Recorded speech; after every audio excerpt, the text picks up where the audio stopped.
বইয়ের দোকানে যাবেন, এই বইটার দাম 80 টাকা দিয়ে আমি কিনছি, বইটা কিনবেন, কিনে এই যে 2টা পাতা আছে শরীফ শরীফা, ছিঁড়বেন,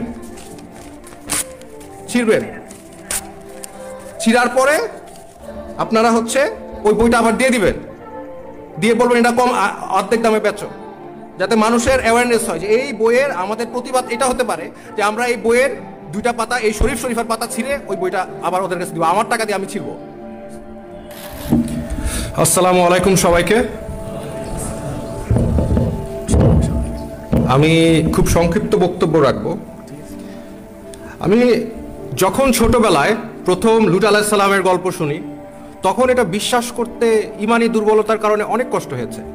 কিভাবে সম্ভব সমকামীরা, একটা জাতি, একটা রাষ্ট্র কিভাবে সমকামী হতে পারে? এটা কি সম্ভব? এটা তো মানে কল্পকাহিনীর মতো লাগতো ছোটবেলায়, যেটা কিভাবে সম্ভব। শুধু যে সমকামী 1-2 বা একটা রাষ্ট্র সমকামী সেটা না, যারা সমকামী না লূত আলাইহিস সালামের সময়, তাদেরকে সমকামীরা জোর জবরদস্তি করে তাদেরকে প্রেসার দেয়। এটা কিভাবে সম্ভব? কোরআনে লেখা আছে, বিশ্বাস করা খুবই কঠিন। কিন্তু তারপরে আমি আমার সিনিয়র লেকচারার যারা আছে তারা বিদেশে অনেক আগে গিয়েছে, আমি অনেক একটু জুনিয়র সবার থেকে বয়সে, আমি রিসেন্টলি গিয়েছি, পাশ করে মাস্টার্স পাশ করে এসেছি। আপনি যদি বিদেশে যান, আমি ইংল্যান্ড ইউকে থেকে পড়াশোনা করেছি, আপনি যদি বিদেশে যান, কমনওয়েলথ যে কিভাবে সম্ভব ওটা আপনি নিজেই দেখতে পারবেন। সরওয়ার স্যার বলেছেন 40% আমেরিকানরা এখন সমকামী, বাচ্চা কাচ্চারা 40%। তার মানে কি 2 জনের মধ্যে 1 জন সমকামী। কিভাবে সম্ভব? শুধু যে তাই না, ইংল্যান্ডে যে আমি গিয়েছি, আমার এখন গতকাল আমার ফ্রেন্ডের সাথে কথা হচ্ছে, পিএইচডি করছে আমেরিকায়, বলছে এই সমকামী বিষয়, এলজিবিটি ব্যাপারে, ট্রান্সজেন্ডারের কথা বললে আপনার শেষ, লাইফ শেষ। এবং এটা আমি নিজে ফেস করেছি। আপনার ইংল্যান্ডে জেলে, আপনার ওখানে গেলে আপনি যতক্ষণ না পর্যন্ত বলবেন লাইলা সমকামী, এটা না বলা পর্যন্ত তারা আপনাকে শান্তি দিবে না, আপনাকে চাকরি দিবে না। আপনি যদি পড়াশোনা করেন, পড়াশোনা থেকে আপনাকে ইউনিভার্সিটি থেকে বাইর করে দিবে। আমার বাবা জমি জমা বিক্রি করে বিদেশে পাঠিয়েছে। এখন যাদেরকে পাঠাচ্ছে বিদেশে, আপনার ছেলেমেয়েরা যারা বিদেশে যাচ্ছে, তাদের কি সমকামী বানানো হচ্ছে না? অবশ্যই। কারণ আপনি 1-2 দিন সহ্য করবেন, তারপরে কিন্তু আস্তে আস্তে মানুষের মনোবিজ্ঞান তাই বলে যে মানুষ সবার সাথে মিলতে চায়। যখন দেখবেন আপনাকে সবাই কোথাও দোকানে গেলে আপনার সাথে কেউ কথা বলছে না, আপনার সাথে সবাই গালাগালি দিচ্ছে, আপনাকে কেউ চাকরি দিচ্ছে না, আপনাকে ইউনিভার্সিটি থেকে বাইর করে দিচ্ছে, তখন আপনি চিন্তা করবেন আচ্ছা হইলে সমস্যা কি। এবং এটা আমরা ফেস করে আসছি, যারা সিনিয়র তারা কিন্তু ফেস করে না, আমি নিজের চোখে দেখে আসছি। যতক্ষণ না পর্যন্ত লা ইলাহা সমকামী বলবেন, ততক্ষণ না পর্যন্ত আপনাকে নাফরমানদারও ছাড়বেন না, নট পসিবল। সো আমি এখন এই বিষয়ে আমরা বলি, আমার খুব কষ্ট হয়। আমি একজন শিক্ষক, আমার খুব কষ্ট হয়, কারণ আপনারা এটা সিরিয়াসলি নিচ্ছেন না। 40% আমেরিকায়, তার মানে গড়ে 2 জনের মধ্যে 1 জন এই ট্রান্সজেন্ডার, এই সমকামী। কিন্তু আপনারা এটা সিরিয়াসলি নিচ্ছেন না। যাকে বলি সে হেসে দেয়। এই ছেলে নিজেকে মেয়ে মনে করে, মেয়ে নিজেকে ছেলে মনে করে, কি এটা তো একটা হাসির বিষয় আসলেই।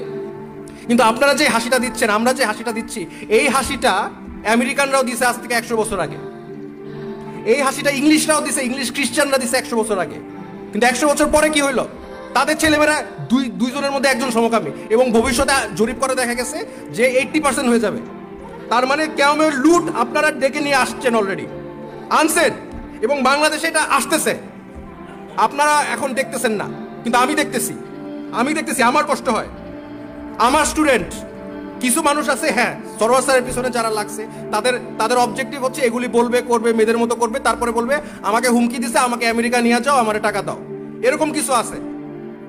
কিন্তু এই যে আমার ছাত্রছাত্রীরা, আমার 2টা ছাত্রী এসে আমাকে বলছে যে আমি খুব ভালো ছাত্রী, যেমন মেধাবী ছাত্রী তেমন ভদ্র, কথাবার্তা শালীন, তেমন সে আমার সাথে কথা বলতেছে, সম্মান দিয়ে কথা বলতেছে, কিন্তু এসে বলে স্যার আমি তো আসলে মেয়ের মতো দেখতে, কিন্তু আমি ছেলে।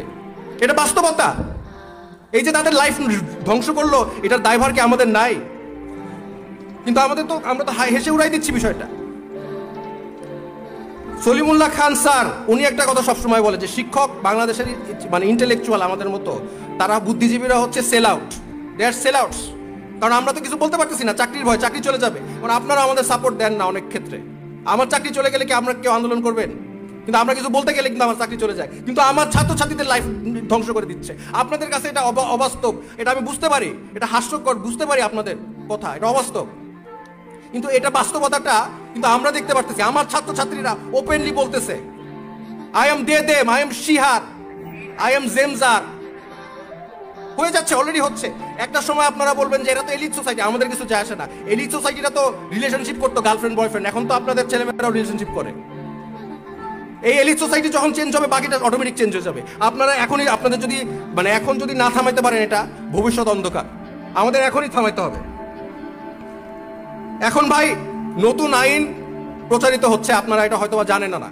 বাংলাদেশে আইন হবে যে যারা ট্রান্সজেন্ডার, যেসব ছেলে নিজেকে মেয়ে মনে করবে তাদেরকে স্বীকৃতি দেওয়া হবে, এবং এর বিরুদ্ধে আপনি যদি বলেন তার আপনার 1 বছরের জেল আর 50,000 টাকা জরিমানা হবে। এটা কিন্তু বাস্তবতা। এটা আইনটা পাশ হলে আমরা ধ্বংস, আমরা শেষ। এখন এই আইনটা আসলে সমস্যা কি? আপনাদের তো কিছু যায় আসে না, আমাদের তো কিছু যায় আসে না। প্রবলেম কি? বাংলাদেশের ধর্ষণ আইন কি বলে? 175 আর্টিকেল বাংলাদেশ পিনাল কোডে বলা আছে, একটা ছেলে যখন একটা মেয়েকে ধর্ষণ করবে তখনই সেটা ধর্ষণ বাংলাদেশের আইনে। এখন একটা ছেলে যদি নিজেকে মেয়ে দাবি করে আর আইন যদি তাকে মেয়ে হিসাবে স্বীকৃতি দেয়, তাহলে কি হবে? তাহলে সে ধর্ষণ করলে তার কোনো বিচার আছে বাংলাদেশে? কারণ মেয়ে তো মেরে ধর্ষণ হয় না। তার মানে আমাদের দেশে তো আমরা ধর্ষণ আইন আমরা প্রচলিত করতেছি, ট্রান্সজেন্ডার নামে ধর্ষণ করবে। আমাদের কারো আত্মীয় স্বজনের যদি আল্লাহ না করুক ক্ষতি না হওয়া পর্যন্ত কি আমরা আগের থেকে কিছু করতে পারি না? ক্ষতি হওয়ার পরে এই ট্রান্সজেন্ডার আইন যদি পাস হয় তাহলে তো ধর্ষকরা তো জাস্ট বলবে আমি মেয়ে। এখন আপনারা বলবেন এটা তো কোনোদিন হইতে পারে না, এটা তো বাস্তব কথা না। আমি উদাহরণ দেই, ডেমি মাইনর, এটা বিদেশে, তো উনি হচ্ছে ওরা প্রিজনে নিছে, সে হচ্ছে তারা প্রিজনে নিছে, মেয়েদের জেলে নিছে, মেয়েরা প্রেগনেন্ট হয়ে গেছে ওইখানে। আরেকজন আছে ইসলা বাইরন, স্কটল্যান্ডে, সে হচ্ছে ধর্ষক, সে বলছে আমি নারী। সে ধর্ষক, 2টা মেয়েকে ধর্ষণ করছে, সে নারী, সে গেছে মেয়েদের প্রিজনে, জেলখানায় গেছে মেয়েদের। এগুলো বাস্তবতা আপনি বাংলাদেশে আনতেছেন, কিন্তু আমাদের সচেতনতা নাই। আমি বেশি বক্তব্য দিব না, আমি জাস্ট একটু শেষ করে ফেলি তাড়াতাড়ি শরীফার গল্প দিয়ে। দেখেন এই যে গল্পটা, আমার কাছে বই আমি কিনলাম, আবারও বলি বইটা দেখেন। হ্যাঁ আমি কিনলাম, কেনার সময় আমার সাথে আশেপাশে যারা দেখছে তারাও দেখে হাসি দিল। মজার বিষয়, এটা কি দিছে, এই যে লেখা আছে, ছোটবেলায় সবাই আমাকে ছেলে বলতো, কিন্তু আমি নিজেই একসময় বুঝলাম আমার শরীরটা ছেলেদের মতো হলেও আমি মনে মনে একজন মেয়ে। সে যদি মেয়ে হয়, একটা ছেলে যদি মেয়ে হয়, আর সে তাহলে তার বিয়ে হবে কার সাথে? ছেলের সাথে। তার মানে কি? সমকামী, যেটা আমাদের দেশে অবৈধ, কিন্তু সেটাকে বৈধতা করা হচ্ছে এই গল্পের মাধ্যমে। একটা আপনাদের ছোট যাদের ছেলে মেয়ে আছে, ভাই বোন আছে, তারা তো জানেন ছোটবেলায় অনেক ছেলে নিজেরা মেয়েদের জুতা পরে, মেয়েদের মতো মেকআপ করে, এটা তো স্বাভাবিক, তাদেরকে আমরা শুধরাই দেই। তারপরে তো আর পারবেন না, তাদেরকে স্কুলে ব্রেন ওয়াশ করা হবে, যেটা আমেরিকা ইংল্যান্ডে করা হচ্ছে, যে তুমি মেয়েদের মতো করছো তো তুমি মেয়ে। এরপরে আমাদের জেনারেশন পর জেনারেশন ধ্বংস হয়ে যাচ্ছে। দেখেন আপনারা অনুমতি দিলে, আমি একজন পেশাদার দার্শনিক, আই এম এ ফিলোসোফার, আপনার অনুমতি দিলে আমি আমার প্রফেশনাল কিছু সাজেশন দিতে পারি। আমি কি দিব? ওকে, আমাদের এই বইটা আছে, এটা অলরেডি পাবলিশ, ঘরে ঘরে আছে।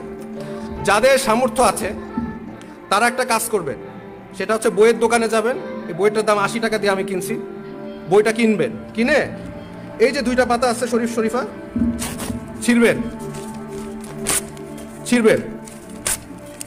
ছিঁড়ার পরে আপনারা হচ্ছে ওই বইটা আবার দিয়ে দিবেন, দিয়ে বলবেন এটা কম, অর্ধেক দামে বেচো, যাতে মানুষের অ্যাওয়ারনেস হয় যে এই বইয়ের আমাদের প্রতিবাদ এটা হতে পারে যে আমরা এই বইয়ের 2টা পাতা, এই শরীফার পাতা ছিঁড়ে ওই বইটা আবার ওদের কাছে দিব, আমার টাকা দিয়ে আমি ছিঁড়বো,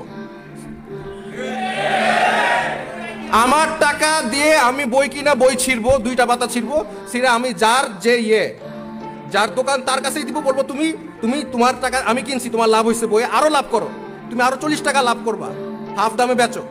খালি বাপ মারে বলবা যে এই পাতাগুলো আমরা ছিঁড়ে রাখছি এই বই থেকে, এবং এই হাফ দামে আপনি কিনতে পারবেন। এতে কি হবে? যারা অভিভাবক তারা কিন্তু এখন জানে না এই বিষয়গুলো, তখন তারা জানবে। এবং শুধু যে জানবে তা না, তারপরে তারা এই বিষয়টা আমরা তাদেরকে দেখাই দিব যে এখানে প্রতিবাদ হচ্ছে। আমরা এই বইয়ের পাবলিকেশন যেগুলো পাবলিশ হচ্ছে সেগুলো আমরা যদি ছিঁড়ে ফেলি 2টা পেজ, এবং এটা যদি ফেসবুকে আপলোড করি সবাই যে আমরা ছিঁড়তেছি জায়গায় জায়গায়, ছিঁড়ে আমার টাকা দিয়ে আমি ছিঁড়বো, কার কি তারে আমি দিব, আমার টাকা দিয়ে আমি ছিঁড়বো এই 2 পাতা। এটা কোনো শিক্ষা না, এটা আমার ভবিষ্যৎ, আমার ছেলেমেয়ের ভবিষ্যৎ ধ্বংস করার একটা পার্ট পায় তারা। এই বলে আমি আমার বক্তব্য শেষ করছি। আসসালামু আলাইকুম।